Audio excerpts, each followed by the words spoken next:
అంతా ఒకసారి చూడండి సార్, వచ్చి మా ఇంట్లో వచ్చి రాండి సార్. ఎంత వాసన ఉంటుంది, ఇంత వాసన అన్ని మంచిది. ఎంతసేపు ఇంట్లో ఉంటాం సార్, ఒక్క నిమిషం బయట కూర్చోకూడదు. వాళ్ళు ఎడుకుని అడ్డమంటారు కూర్చుంటే బయట. సాయంత్రం గంట కూర్చోబెట్టు, పాలకు అర్ధగంట కూర్చోబెట్టు. నీకు జీవనం ఎంతసేపు సార్ కూర్చోబెట్టు. వీళ్ళు నచ్చలేదు సాయంత్రం అయితే మనకి ఏమేమి సార్ ఇది చాలా గలీజ్ మాటలు సార్. వాళ్ళు వెనకల ఇప్పుడు మీరు పోతారు కదా, పోలీసు వాళ్ళు కానీ తిడతారు. ఏం చేసుకుంటారు, డబ్బు కొనేస్తే మళ్ళీ గమ్మున అయిపోతారు అంటారు వాళ్ళు. ఇప్పుడు మీరు చెప్పిపోతారు కదా, రేపటి నుంచి మాకు టార్చర్ చూపిస్తారు వాళ్ళు. గలీజ్ మాట మాట్లాడతారు. 3,000 రూపాయల మీద ఒకరికి ఏమన్నా అంటే మిమ్మల్ని అన్నావా అంటారు. ఎవరికి అడగాల్సింది? స్టేషన్లో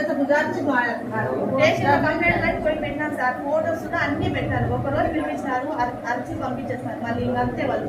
ఇప్పుడు కానీ చాలా ఇంటి ముందు చూడండి సార్, రోజు ఎవరు ఎత్తుతారు సార్. మా ఇంటి పక్కన ఎంత గిలీజ్ చూడండి సార్. వాళ్ళు ఇక్కడ అంతా చూడండి సార్.